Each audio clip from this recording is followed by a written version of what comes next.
வணக்கம். நான் உங்கள் அன்பான சயின்டிபிக் வேதிக் அஸ்ட்ராலஜர் அஸ்ட்ரோ அரண்ஜி பேசுகிறேன். நல்லது நினைப்போம், நல்லதே நடக்கும்.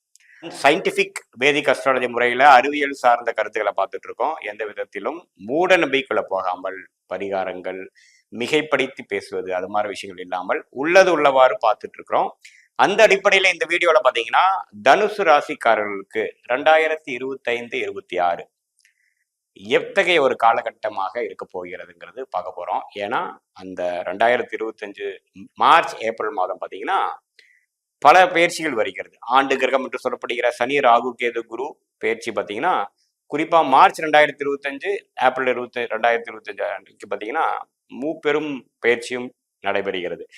அந்த பயிற்சி தனுசு ராசிக்காரர்களுக்கு எத்தகைய ஒரு தாக்கத்தை கொடுக்க போகிறது, எந்த ஒரு மாற்றத்தை அவங்களுடைய வாழ்க்கை சம்பவங்களாக உருவெடுக்க போகிறதுங்கிறது கொஞ்சம் டீட்டெயில்டா பார்க்க போறோம். அதுக்கு முன்னாடி இந்த சேனலுக்கு ஃபர்ஸ்ட் டைம் வரவங்க மறக்காம சப்ஸ்கிரைப் பண்ணுங்க, பிடித்த வீடியோஸை ஃப்ரெண்ட்ஸ் அண்ட் ரிலேட்டிவ்ஸ்க்கு ஷேர் பண்ணுங்க. இப்ப பாத்தீங்கன்னா தனுசு ராசிக்காரர்களுக்கு ஒரு 7.5 நாட் சனி முடிந்து கடந்த ஒரு 2-3 வருடமாகவே அப்படி ஒன்றும் பெரிய தொந்தரவுகள் இல்லைங்கிறதான் நிதர்சன உண்மை.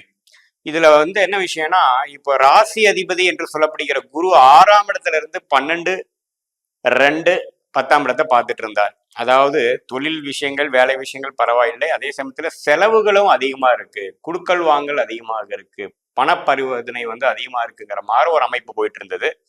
செலவுகள் கட்டுக்கடங்காமல் போய் கொண்டிருந்த தனுசு ராசிக்காரர்களுக்கு 7ஆம் இடம் என்று சொல்லப்படுகிற ராசி அதிபதியாகிய குருவே போவது அருமையான ஒரு விஷயம். ராசியவே பார்க்க போகிறார். செலவுகள் ஒரு கண்ட்ரோலுக்கு வரும். ஒரு நிலைத்த சில அடுத்த level of development in your career and லைஃப்க்கு நோக்கி நாம ஒரு சிந்தனையும் ஒரு ஆர்வத்தையும் காட்டக்கூடிய ஒரு அமைப்பு 2025 மார்ச் ஏப்ரல்ல இருந்து இந்த குரு பயிற்சி இல்ல கண்டிப்பா வருகிறது. சனியும் பாத்தீங்கன்னா 3ஆம் இடத்துல இருந்து 4ஆம் இடத்துக்கு போறது பாத்தீங்கன்னா அந்த ஓய்வு காலம் முடிந்து விட்டது. இந்த ஹனிமூன் பீரியட் இஸ் ஓவர். இனிமேல் பாத்தீங்கன்னா அடுத்த கட்ட வாழ்க்கை முன்னேற்றத்துக்காக அது மாணவர்களா இருந்தாலும் சரி, வேலையில இருக்கிறவங்களா இருந்தாலும் சரி, தொழில் பண்றவங்களா இருந்தாலும் சரி, கொஞ்சம் பெரிய லெவல்ல தொழில் ஒரு 50-60 வயசுல பாத்தீங்கன்னா பல பிசினஸ் மேனேஜ் பண்ணி பல கோடிகள் போட்டு பண்றவங்களா இருந்தாலும் சரி, சீனியர் சிட்டிசனா இருந்தாலும் சரி, அடுத்த கட்ட நடவடிக்கைக்கு வேணுங்கிற ஒரு உத்வேகமும் வாழ்க்கை சந்தர்ப்பங்களும் தரக்கூடிய ஒரு தருணத்துக்குள்ள நாம கால் எடுத்து வைக்கிறோங்கிறதா உண்மை. ஸோ 23, 24ல கொஞ்சம் அவ்வளோலாம் பெரிய விஷயமா நாங்கள் ஒன்றும் பண்ணலை, அப்படியே ஸ்லோவா போயிட்டு இருந்தது, அப்படியே கொஞ்சம் ரிலாக்ஸ்டா போயிட்டு இருந்ததுங்கிற விஷயங்கள் மாறி 4ஆம் இடத்துல வரக்கூடிய சனி, அதே சமயத்துல 7ஆம் இடம்ங்கிற கேந்திரஸ்தானத்துல வரக்கூடிய குரு, இது எல்லாமே பாத்தீங்கன்னா கொஞ்சம் ஆக்டிவிட்டி அதிகமா கொடுக்க போகிறார். ஃபாஸ்டா நடக்க போகுது வாழ்க்கையில. நீங்க என்ன பிளான் பண்ணிட்டு இருந்தீங்களோ அதெல்லாம் எக்ஸிக்யூட் பண்ணக்கூடிய நேரம் வந்துருச்சுங்கிறத நம்ம தெரிஞ்சுக்கலாம். அதே சமயத்துல ராகு பாத்தீங்கன்னா 4ஆம் இடத்துல இருந்த ராகு 3ஆம் இடத்துக்கு வர்றதும் அருமையான ஒரு விஷயம் தான். 4ஆம் இடத்துல இருந்து சில இடம், வீடு, வண்டி, வாகனம், சொத்து அது மாதிரி விஷயத்துல சில பிரச்சனைகள் கொடுத்துட்டு இருந்தது பாத்தீங்கன்னா தடைகள் நீங்கி அடுத்த கட்ட நம்ம ஒரு ப்ரொடக்டிவான சில விஷயத்தை பார்க்கக்கூடிய விஷயத்துக்கு தேவையில்லாத சிக்கல்கள்ல இருந்து வெளியில வரக்கூடிய அமைப்புகள் பரிபூர்ணமாக காட்டுகிறது. அம்மா உடல்நலம் அது மாதிரி விஷயங்கள்லாம் கொஞ்சம் பரவாயில்லையா இருக்க போகுது. ஏன்னா கடந்த ஒரு வருஷமாக அதுக்காக சில மெனக்கெடுதல் இருக்க வேண்டிய அவசியம் தனுசு ராசிக்காரர்களுக்கு உண்டு. அதே சமயத்துல கேது 10ஆம் இடத்திலிருந்து மாறி 9ஆம் இடத்துக்கு போகும்போது பூர்வீக விஷயத்துல சில மாற்றங்கள், சில விஷயங்கள் செய்து கொள்ளக்கூடிய அமைப்புகள், அதெல்லாம் செய்து கொடுக்கக்கூடிய அமைப்பு கண்டிப்பாக உண்டு. பொதுவாக குரு 7ஆம் இடத்துல ராசியை பார்ப்பது ஒரு அற்புதமான ஒரு விஷயம். ராசி அதிபதியாவே அவர் இருக்கிறார். சனி 4ஆம் இடத்துல போய் அர்த்தாஸ்திர சனி என்று சொல்லப்படுகிற தொழில் வேலை விஷயத்துல அதிக முக்கியத்துவமும் ஃபோக்கஸும் உத்வேகமும் கொடுத்து அடுத்த லெவல் ஆஃப் கரியர் குரோத் அப்படிங்கிற ஒரு விஷயத்தை கண்டிப்பாக கொடுப்பார். அதே சமயத்துல மாணவர்களும் பாத்தீங்கன்னா கொஞ்சம் வாழ்க்கையில உத்வேகப்படுத்தி அடுத்தது நம்ம என்ன பண்ணோங்கிற ஒரு கோல் செட்டிங் பண்ணி அதை நோக்கி அதுக்கு வேணுங்கிற படிப்புக்காக மெனக்கெடுதல் அப்படிங்கிற ஒரு அமைப்பு ஸ்டார்ட் ஆகக்கூடியது 2025 அப்புறம் வரக்கூடிய அகாடமிக் இயருங்கிறது நம்ம தெரிஞ்சுக்கணும். இப்போ இது வரைக்கும் கொஞ்சம் சுமாரா ரிலாக்ஸ்டா இருந்தவங்க கொஞ்சம் அதிகமா ஹார்ட் ஒர்க் பண்ண வேண்டியது இருக்குங்கிறது நம்ம தெரிஞ்சுக்கிறோம். அதே மாதிரி இல்லத்தரசிகள், வீட்டை பார்த்துக்கிறவங்க, ஹவுஸ் ஒய்ஃப் எல்லாம் பார்த்தீங்கன்னா கொஞ்சம் நிறைய வீட்டில் இருக்கக்கூடிய பெரியவங்களை, குழந்தைங்களை எல்லாத்தையும் கொஞ்சம் அதிகமா பார்க்கக்கூடிய அமைப்பு, உங்களுக்கு ரெஸ்பான்சிபிலிட்டிஸ், ரோல்ஸ் அதெல்லாம் அதிகமா உங்க கையில விழுகிறது, உங்க மடியில விழுகக்கூடிய அமைப்புகள் கண்டிப்பாக தனுசு ராசிக்காரர்களுக்கு உண்டு.